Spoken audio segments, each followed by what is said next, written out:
e do concreto que deu o meu bonito. Lá pede um pé va telefonado, espalho cadendo, espaço na malativo, condendo, do ter o permanecendo de rafar tratamento e do lá está que semana-se no nosso uso. E deu a cambiar o plano. Eu creio que se deu para cá, se vai do chão, era importante, hasta lá uma família, sem gozavam, sem catavam, e lá nem mantém se lá não. E agora vai montar, remesso. Qual é o feito que deu os Dieu n'a pas changé. Dieu n'a pas changé. Lorsque nous sommes allés sur Montpellier, moi, avec les frères, nous avons fait la réunion. On a fait la réunion comme tout le monde, bien entendu. Et puis, il est venu une jeune femme que je ne connaissais pas dans l'église de Montebello, je pense. Et puis, elle est venue parce qu'elle avait des problèmes pour marcher. Elle avait des cannes dans ses mains. Et puis, il y avait un temps qu'elle ne marchait plus. Elle marchait à l'aide des cannes, bien sûr. Et là, vraiment, même le kiné lui disait que ce serait très, très, très long pour son rétablissement. Et puis, avec la grâce de Dieu, on a prié pour cette femme que je ne connaissais pas, mais Dieu la connaissait. Et la main de Dieu s'est étendue, car lorsque la réunion était terminée, elle est revenue vers nous, elle nous a montré les cannes dans la main. Elle a dit, mes frères, j'ai plus besoin des cannes, j'ai plus aucune douleur, je ne sens plus rien, je peux marcher correctement. La main de Dieu s'est étendue. Que Dieu soit béni. Alors vous savez, le doute, il viendra toujours. Mais la plus forte chose dans nos vies, c'est la foi. Si tu crois, tu verras la gloire de Dieu. Que Dieu soit béni. Oh frère Billy, que nous cantiques que cantiques pour le Seigneur.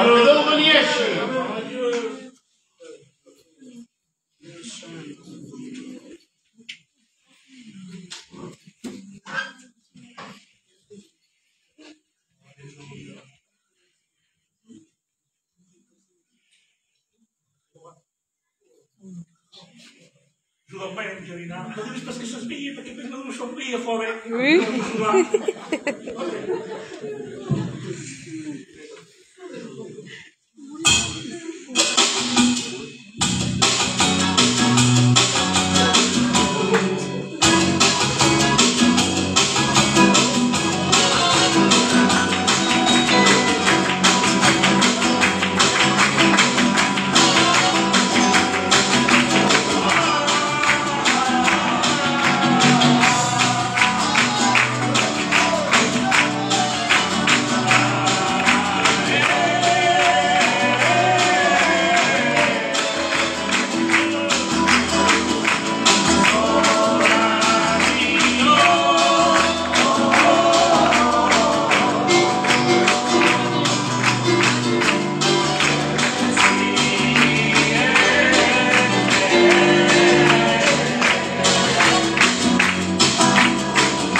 Que Dieu soit béni.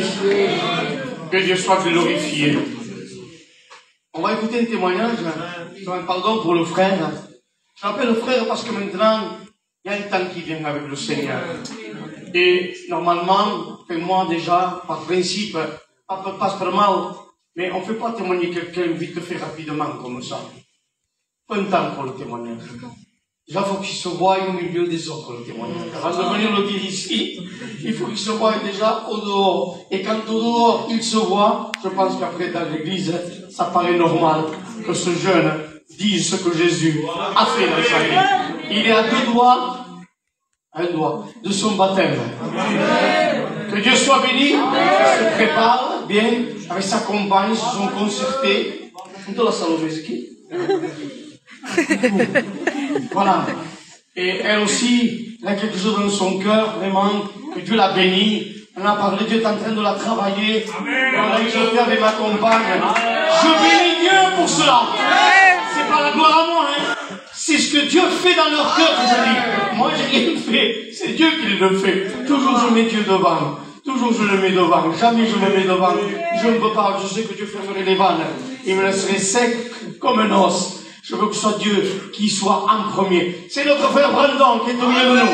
Il va venir dire quelques mots de témoignage. Que Dieu le bénisse. Alléluia. Gloire à Jésus. Amen. Amen. Alors, le pasteur veut vous raconter mon témoignage. Il y a beaucoup de monde aujourd'hui. Ça fait peur. Voilà, je n'ai pas un grand témoignage. Je n'étais pas un grand toxicomane, ni un grand gangster non plus. Quelqu'un de gentil. Quelqu'un qui, si je pouvais aider tout le monde, je le faisais. Je respectais tout le monde. Mais cela ne me sauvait pas. Vous savez, peut-être vous aussi, vous êtes gentil. Vous venez aux réunions. Moi aussi, je côtoie les réunions. Je venais tous les jours. Même des fois, je venais aux réunions avec les frères. Je suivais les frères. Aller manger le kebab. Je le faisais. Mais je ne donnais pas mon cœur à Dieu. Et voilà que donc, les jours ont passé. Je venais aux réunions. Il me fallait toujours ma cigarette. Je demande pardon au deuil. Je prenais des cachets. Je fumais beaucoup de shit.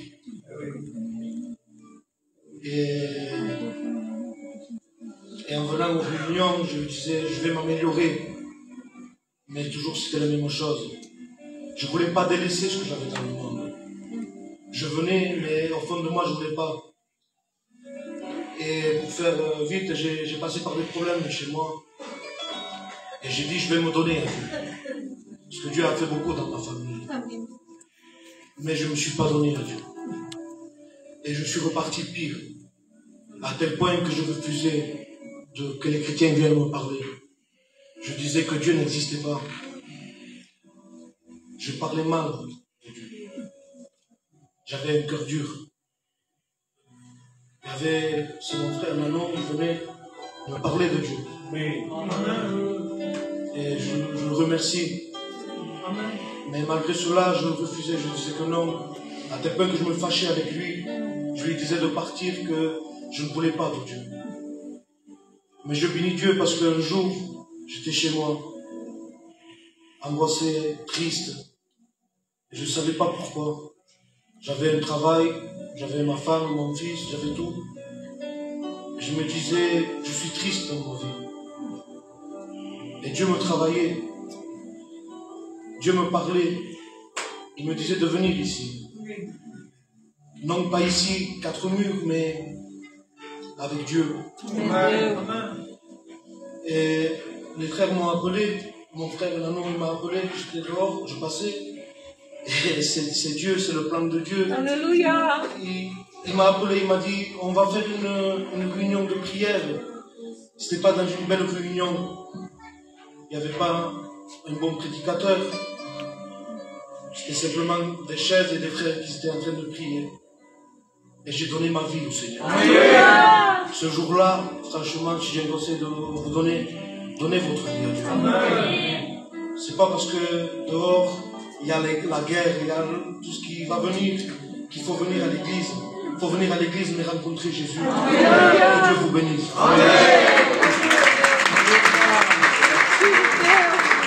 C'est bien vrai ce qu'il a dit à la fin, le fait qu'il y ait la guerre Russie et Ukraine. Beaucoup de personnes disent non, mais l'assemblée. Bon, la décision n'est pas mauvaise de venir dans l'église, il n'y a pas de souci. On vous ouvrira toujours les portes. Bien entendu, c'est que la seule chose qui ça serait mieux encore, c'est d'appartenir à Jésus-Christ. Parce que les choses vont vite, très vite. Vous savez que lorsque l'Antichrist sortira, il n'y aura pas l'Église. C'est pour cela que tant qu'à l'Église, l'Antichrist ne peut pas apparaître. Mais lorsqu'il apparaîtra, il y aura ce qu'on appelle la grande tribulation qui est repartie en 3 ans et demi et 3 ans et demi. Les premiers 3 ans et demi de la grande tribulation, cet homme sera le séducteur de toutes les nations. Tout le monde se tournera vers lui parce qu'il va tout arranger. Les problèmes économiques, les problèmes militaires, les problèmes religieux, les problèmes sociaux, même Israël, au peuple de Dieu, il va vouloir faire une alliance avec lui. Il n'y aura pas l'église à cette période, bien sûr que non. Mais au deuxième période des 3 ans et demi, là, la Bible dit que le masque tombera et qu'il parlera comme un dragon. Donc les problèmes économiques qu'on rencontre vont durer encore. Peut-être quand tu auras acheté le pain, ça ne vaudra pas 60 centimes la baguette. Elle coûtera peut-être 2 €.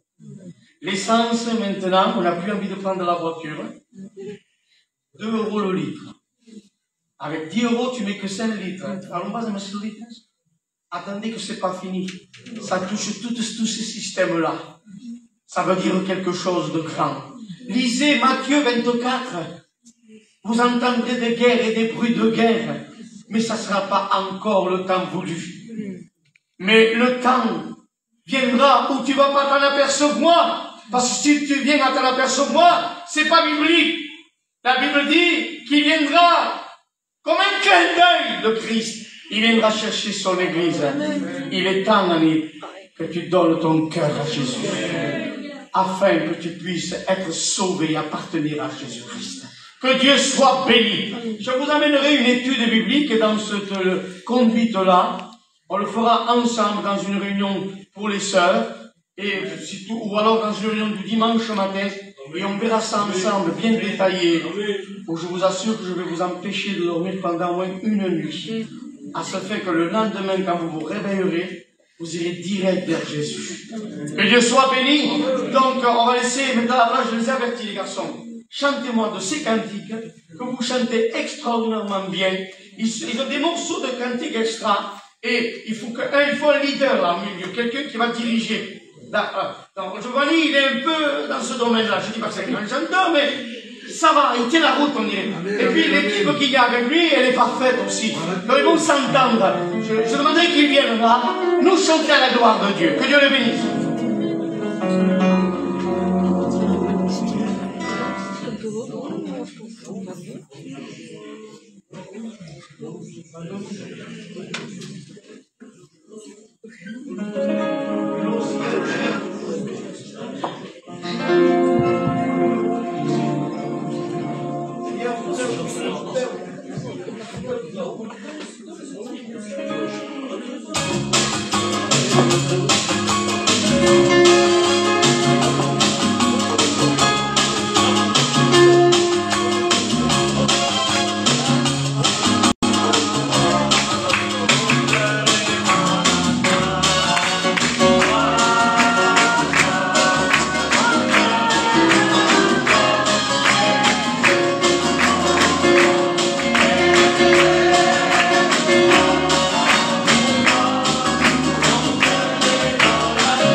soit béni.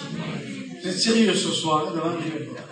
Ah, vraiment, vous avez gagné la coupe du sérieux. Des regards comme ça. À 6 heures, non? Voilà, à 6 heures. Faites un regard à 3 heures moins le quart. C'est joli. Si vous n'êtes pas très belle dans le quart. Oui. Ça va faire quelque chose de mieux, quoi. Je sais pas, vous comprenez? Hein? Nous, on ne peut pas se maquiller, ça serait pas bien, mais vous, pour vous maquiller, ça marche pas quand même. C'est dommage le maquillage, le teint, ça marche pas. Au moins un sourire, ça va aller. Alors, nous, quand je prends mon fond, je suis nous, quand on vous êtes tous des walking dead. Hein? J'attends la suite du 11. Alors, tu peux donner des sourires. Cristo te ama. Oui, et ton sourire de Dieu, pas un sourire faux, avec le cœur brisé, non, un sourire de ton cœur, celui qui vient pour adorer Dieu, celui qui vient pour glorifier Jésus, celui qui a besoin de la grâce de Dieu. Je dirais pas, une sœur, ce matin, elle me dit, je suis fatigué spirituellement, peut-être je jeûnerai pas. Je lui dis, écoute, si tu jeûnes pas, tu vas pas régler ton affaire à la maison. Viens, reste et jeûne. Voyez-vous, cette sœur, ce soir, elle est là. Et Dieu l'a bénie. Alléluia. Dieu soit glorifié. La chorale va nous chanter de 3 cœurs, mais on ne les entend pas. Quand vous chantez, on dirait que vous n'y êtes pas. Mettez-y du cœur, mettez-y tout ce qu'il faut. Et chantez pour le Seigneur. Ah, mais si quand il marche, ça va dire bon, on passe. Quand il passe. Io può cantare di dolci e de volo, siamo problemi. Si devo.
Ha sido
Espíritu de Dios. À toi la grande s'incline, s'il vous plaît. Et on prie le Seigneur dans notre cœur pour que la réunion soit vraiment impactée de Dieu. Il est le spécial de Dieu. Pas le savoir-faire des hommes. Le spécial de Dieu. Dieu a toujours quelque chose de spécial parce qu'il est unique, il est Dieu. On prie le Seigneur dans nos cœurs. Que Dieu soit béni. Je veux demander au jeune frère Paul, au fond, de prier Dieu. Et on laisse la place à sa parole. Alléluia. Alléluia, Dieu. Merci, Seigneur. Merci pour cette bonne présence, Dieu. Merci, Jésus.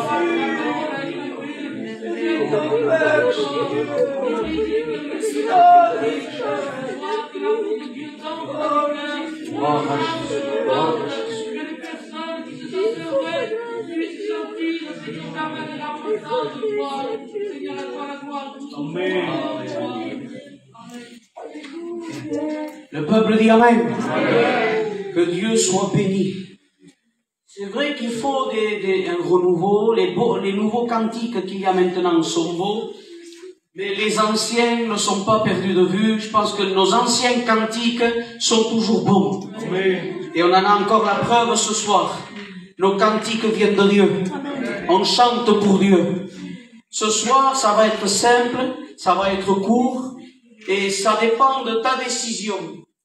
Ça dépend de ta décision. Alors je vais faire une lecture vite fait et on va rentrer dans le message. Matthieu 8. Lorsque Jésus fut descendu de la montagne, une grande foule le suivit. Et voici un lépreux s'étant approché, se prosterna devant lui et dit, Seigneur, ça retiens-le, si tu le veux, tu peux me rendre pur. Jésus étendit la main et il le toucha et il dit, je le veux, sois pur. Amen. Aussitôt, il fut purifié de sa lèpre. Puis Jésus lui dit, garde-toi d'en parler à personne, mais va te montrer au sacrificateur et présente l'offrande que Moïse a prescrite, afin que cela serve de témoignage et que Dieu soit béni. Amen. Gloire à Dieu. Avant de rentrer dans le message, je voudrais vous raconter une expérience qu'on a fait avec les frères qu'on est allés à Alès. Donc, je devais aller à Alès, c'est un peu loin. Donc, on était là-bas avec les frères et le pasteur m'avait donné l'adresse et on avait mis l'adresse sur le GPS. Et le GPS disait, tourne à droite, tournez à gauche. Pas la deuxième, la troisième. Et nous, on suivait. Mais malgré le GPS, on s'est perdu quand même. Pourtant, le GPS nous indiquait la direction. Et même le mien, il y a un dessin qui te dit, ce panneau, c'est ce panneau. On s'est trompé quand même, on s'est perdu quand même. J'ai dû appeler le pasteur et lui dire, Guigui, mon frère, on n'arrive pas. Ça fait 2 fois qu'on se perd. Et c'était tard. Et il m'a dit, attends, je t'envoie mon fils. Et ça, c'est Alléluia. J'étais perdu, il m'a envoyé son fils. Amen. Et il m'a dit, là, on se trouve au McDonald's. Allez, je vais au McDonald's et le fils vient. Je pouvais pas, mais le fils est venu. Et quand le fils est venu, je l'ai suivi et il m'a amené à la réunion. Combien de fois tu es venu aux réunions et nous, prédicateurs, on a été le GPS qui te disait, c'est là. Jésus, c'est de ce côté. C'est à la croix. Le pardon de tes péchés, c'est à la croix. La guérison, c'est à Jésus. La fin des angoisses, c'est à Jésus. La bénédiction, c'est vers Jésus. Mais malgré que tu as écouté, tu demeures toujours perdu. Tu cherches une direction et tu trouves pas. Parce que tu viens aux réunions, tu écoutes le GPS, mais t'as pas rencontré le Fils. Ce soir, tu as besoin de rencontrer le Fils de Dieu. Parce qu'il est le chemin, il est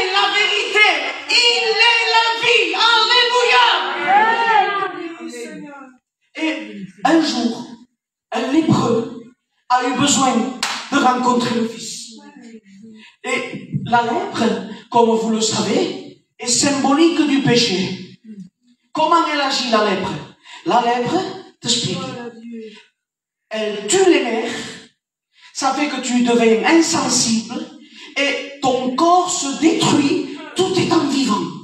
Ce qui est la symbolique du péché. Le péché qui te rend insensible à la parole de Dieu. Et le péché qui est en train de te consumer peu à peu, de plus en plus, jusqu'à ce qu'on t'amène à la mort. Parce que le salaire du péché, ça veut dire que cet homme, avant d'être lépreux, il avait une vie normale. Il avait un foyer, des enfants, un travail. Il allait à la synagogue, il écoutait l'enseignement. Quand c'était la réunion des hommes, il rentrait chez lui, il allait vers sa femme.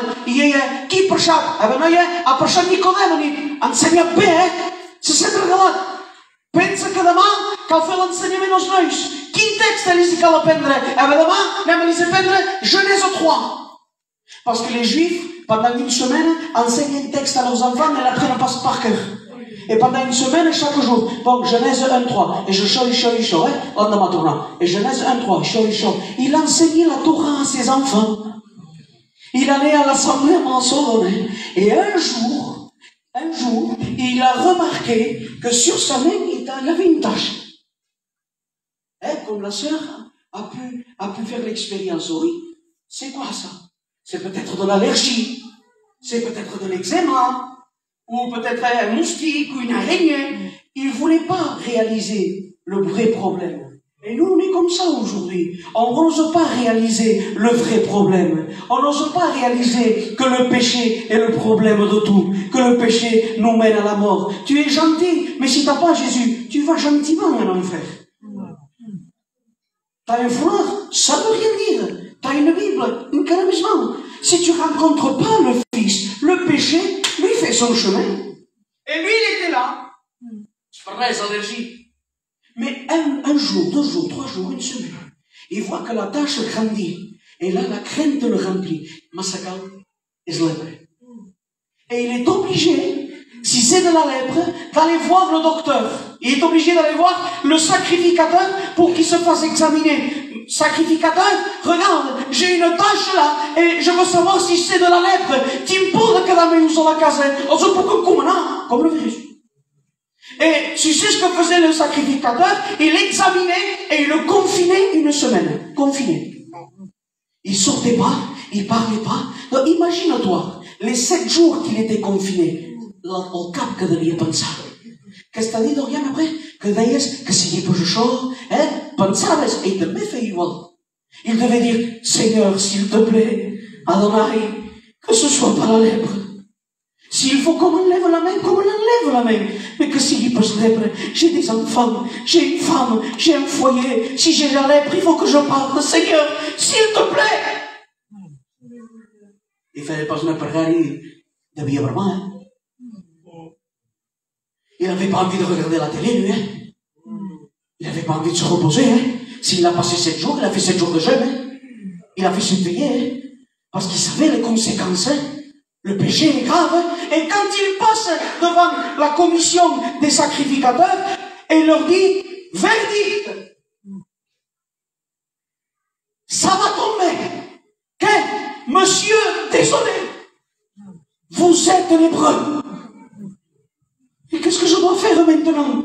Vous êtes interdit de toucher quelque chose. Si vous le touchez, on doit le brûler.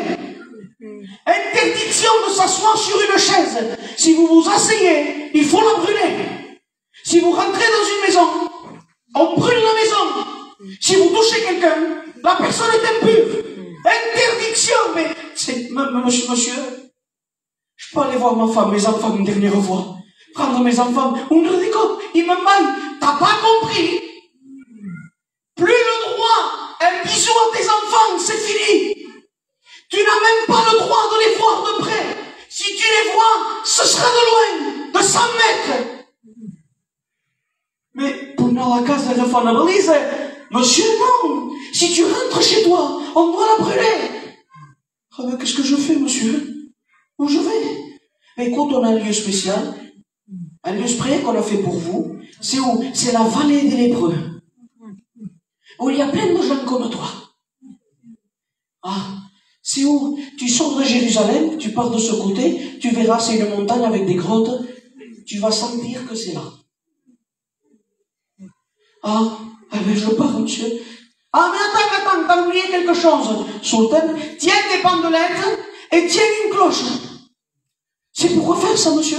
Les bandelettes, c'est parce que la tâche que t'as là, elle va prendre toute la main, elle va prendre tout le bras, elle va prendre tout ton corps, et les bandelettes, ça va servir à cacher la lèpre. Et combien de fois, nous, dans nos vies, on essaye de cacher la lèpre en se faisant passer pour ce qu'on n'est pas. On essaye de faire les heureux, on sourit avec toutes les dents, mais en réalité, le cœur est lépreux. Tu souris dehors, tu te tires des photos avec des filtres et tout ça, mais quand tu es chez toi, qu'il n'y a plus de portable, qu'il n'y a plus d'internet, tu es angoissé, tu as envie de pleurer, tu sais pas pourquoi, tu fais voir que tout va bien, mais en réalité, tout va mal, et tu essayes de t'inventer une apparence d'être quelqu'un, d'être heureux, d'être important. Mais la Bible m'apprend que la vraie joie se trouve en Jésus-Christ. Parce que sans lui, aucune espérance. Tu joues que tu as la joie, mais c'est pas vrai. Parce que si ça serait vrai, tu prendrais pas des cachets pour dormir. Les anniversaires, les anniversaires qu'ils font d'un bébé d'1 an, 2 ans, et des anniversaires de 50 000 €. Mais tu creus que s'en disent dormir? Un bébé d'1 an, està bé per això, et il lui donne un sous-traitant, ensuite, està bé. Tu fais l'anniversaire, tu as besoin de la fête. C'est toi qui as besoin de t'amuser. Parce que t'es pas bien. Parce que tu pleures. Parce que tu as peur. Tiens les bandages. Mais il sort la clochette, c'est pourquoi faire? Parce que ce sera pour crier. Impur, lépreux, pécheur. Quand il y avait quelqu'un qui s'approchait, lui il devait faire entendre ce qu'il était. Parce que ce que tu es, tu as beau le dissimuler, tu peux pas le cacher. Le péché, tu peux pas le cacher. Parce que le péché a des conséquences trop fortes. La Bible dit que l'âme qui pêche mourra. La Bible dit que celui qui demeure dans le péché, qui n'accepte pas Jésus-Christ, est destiné à aller en enfer. Il y en a qui disent ça et c'est rien. Vam parlar amb el Benjamin, amb un noi nostre, i va passar el Samuel de la Feliça i ell ha prêché una bomba. Samuel, l'évangélisation, és un champion del món. Samuel de la Feliça, per evangelitzar, és una màquina. On était dehors, moi et Benjamin, l'escoltaven, se regalaven. Dic, Benjamin, és una bomba, dic, pot passar. Et quand la réunion est terminée, réunion de joves, gent com ara. Gent com ara, camp de joves. Els joves surten, i ho he Benjamin. Tots van dir, se s'han regalat. Ha passat bé, I el Benjamin va dir un, m'ets repetit, I ell va dir, no, em vaig a l'enfer, igual. Jo mai pues puc garantir-ho. Me dic, noi, s'és conscient del que no dius aquí? Que els dimonis tenen por de l'enfer i tu me dius que vas en rir. S'és conscient que dius que vas en enfer en rir. I jo li vaig dir, amb tot el respecte que dec, meu germà, si vinguessin a te dir que s'esforça malalt i que hi ha tractaments a fer, és com ho diries amb un riure així, a la cara. Se'n van fets a menys, digueu sol malalt. Ho diries pas en riguent, ho diries en plorant, perquè coneixes les conseqüències. Mais jo te dic com, le péché est pire qu'une maladie. Parce que la maladie, la Bible dit, vous imposerez les mains aux malades, et les malades seront guéris. La Bible dit que Dieu est l'Éternel qui guérit. Je le sais pour ma maison. Mon grand-père avait entre 17 et 21 de ces mauvaises maladies. Une onction d'huile. Aucun traitement.